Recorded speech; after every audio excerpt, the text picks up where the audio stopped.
هي دي العيال الأسرة الآسيوية، أعداء أجدادك وأعدائنا. ودي العيال اللي هي بتقعد تحكي كتير ويقول لك أصل إحنا الحضارة حضارتنا.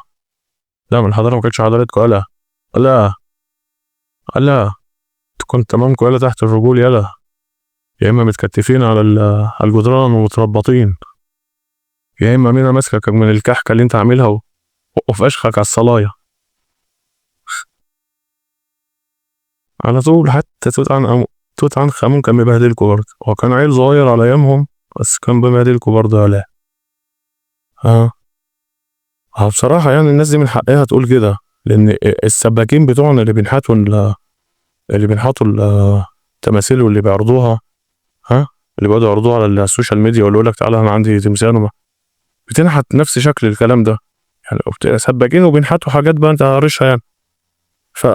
فالناس تشوف التماثيل دي تقول لك بس دي حضارتنا، أما أنت تمانكوا تحت الرجول يالا، شينا خالص.